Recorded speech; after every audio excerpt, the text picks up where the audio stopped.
What is good, YouTube? Welcome back to another JC2K video. In today's video, we're going to be talking about everything in the pack market today, whether or not anything is actually worth spending your real hard-earned money on in this game. The answer is probably no, but we're going to take a look at everything and we're going to see what everybody would cost and do some math and talk about whether or not any of this stuff is actually worth spending money on from this Festival of Champions. Before we hop into the video, if you haven't already, make sure you hit that subscribe button. Help me push towards the 50,000 subscriber mark on the channel. I upload every single day, multiple videos a day. Would really appreciate it if y'all do subscribe. Without further ado, let's hop right into it and let's get into the video. So we have this Hall of Fame box, which contains a 100 overall plus pack, a double 99 plus pack, a double 99 pack, as well as a Dark Matter Phil Jackson or GOAT event option pack. Basically, you can get a GOAT piece from there. I would not recommend taking Phil Jackson if you do open a Hall of Fame box. You also get 10 Legend badges, 10 Hall of Fame badges, and one GOAT Festival event piece as well. So if you open up the Hoff box here on console, you can get 2 GOAT event pieces with a 100 overall, 499 overalls, 10 Legend badges, and 10 Hall of Fame badges. Keep in mind, every card you pull from this is unsellable. If you open it 3 times, you can get an invincible player. That being said, I do not personally believe that the Hoff boxes are worth opening at all for an invincible player. I think that is a pretty poor decision at this point, and the main reason that I say that is because it is becoming more and more common to pull bad invincibles. Derrick Rose, Gary Payton, and Steph Curry now provide you with 3, 6, 4, and under point guards that you could pull out of that pack, not to mention a few of the other 100 overalls or invincibles are not that insane at this point. It is becoming more and more likely to pull a mediocre to bad invincible, and therefore $300 when that is a real possibility is obviously something that I don't think is very smart. But in addition to that, looking at the actual odds, the game doesn't tell you what your odds are of pulling higher than a 100 overall in the premier pack, like the main pack you get. It doesn't tell you what the odds are of pulling a 100 overall out of the 99 plus pack. Now, the odds on those I think are okay, considering I've pulled a couple of them, a couple 100 overalls in that 99 plus pack, but it's just realistically, there's a lot of mediocre 100 overalls you can pull at this point in the year. There's a really good chance you literally just pull 100 overall and 4 Dark Matters out of the entire box. I think for $100, the guaranteed value is just not there at all anymore, the way that it used to be several festivals ago. It's been a lot of festivals at this point. Like, it was a while ago the last time that I feel like the Hoff boxes were actually legitimately worth opening. The rest of the packs, to be totally honest, aren't great. You have a 1.5% chance of pulling 100 overall in a bundle for 20 bucks. Not great. 14% Dark Matter, I guess. You got 3.1% chance of pulling a Dark Matter out of a deluxe pack, and a regular single is going to give you a 2.3% chance of pulling a Dark Matter. Again, keep in mind that is the 4th highest tier of card in these packs, not even the 3rd, which is 100 overall, which you still have less than a 1% chance of pulling a 100 overall. Looking at the 51 box though, it does have a guaranteed 100 overall champions player, which boosts the odds from 0.3% chance of pulling a 100 overall up to 2.2, just because that factors in the topper. Your singles give you a 0.3% chance of pulling a 100 overall.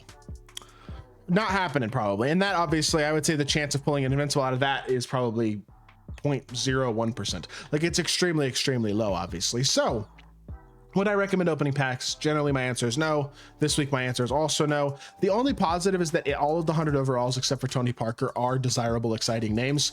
Now, KD and Giannis aren't unbelievable cards. LeBron is truly great. KD and Giannis are just very good.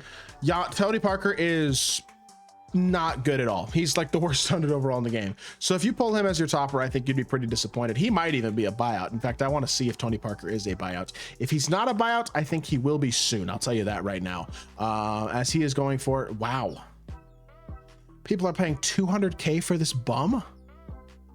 Y'all are crazy. That card is terrible. What are you doing? That being said, to answer the question, no, I don't think anything on this page is actually worth opening. Moving on to the second page, you have the 97 plus premium player pack. You get a Galaxy Opal. It's sellable, I guess, and a Diamond or higher Festival of Champions card for 75,000 VC in June. A Galaxy Opal. I get that it's sellable, but there's like 2 Galaxy Opals in the game that hold significant value. Wemby and Denny Avdia. That's like it. That's terrible. Next, 97 plus premium player pack for 45,000 VC. That's unsellable. That might be worse, in all honesty, because you get nothing out of it and you're probably going to pull a crappy Galaxy Opal. The elite box has a guaranteed dark matter, a dark matter / galaxy opal equal chance pack, a double galaxy opal pack, and then 5 Hoff badges, 100 overall or diamond player, a 97 plus option pack, and a diamond festival champions event card or higher. Honestly, 115k, not great value in my opinion. Getting one 100 over or one dark matter and one 50% chance at a dark matter, basically. Yes, it's a plus pack. You could pull something like 100 overall, something good out of it, but realistically, you're probably not going to pull something great.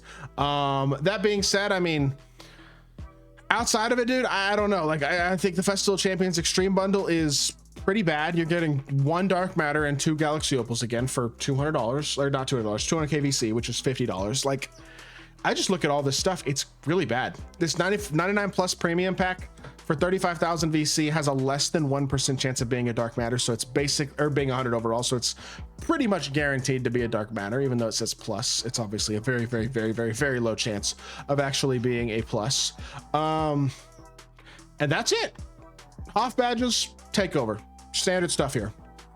Not worth it. I don't see anything here that's worth it. Maybe on mobile there's something worth it. I don't really know exactly what's on mobile. I assume there's like another dark matter premium pack probably on mobile, or maybe there's a 100 overall premium pack on mobile. I don't know. I doubt it.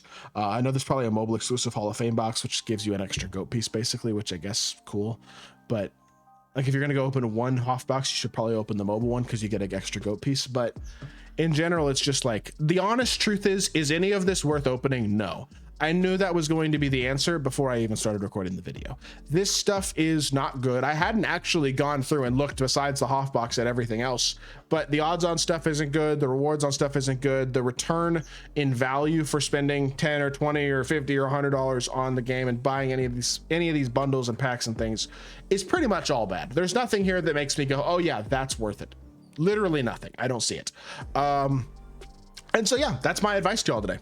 I would recommend not spending money. My advice with this festival is to log in, type in the locker code, go play the challenges, get the free stuff, get the dark matter you want, whether it's Cedric Maxwell or Richard Jefferson, probably.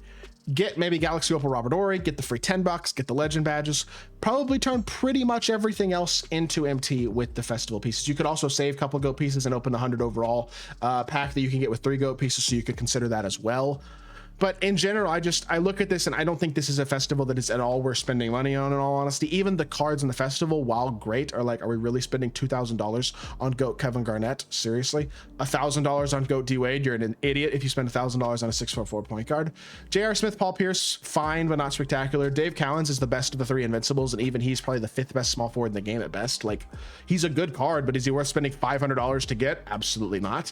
And it's just the honest truth. There's just no reason to spend money on this festival. Like, no ifs, ands, or buts about it. There's just not value in it. So my personal opinion is I would absolutely recommend not spending any money on this. Not a dime. That's my opinion. Y'all are free to do what you want with your money, but make sure you're not being financially irresponsible if you do spend it.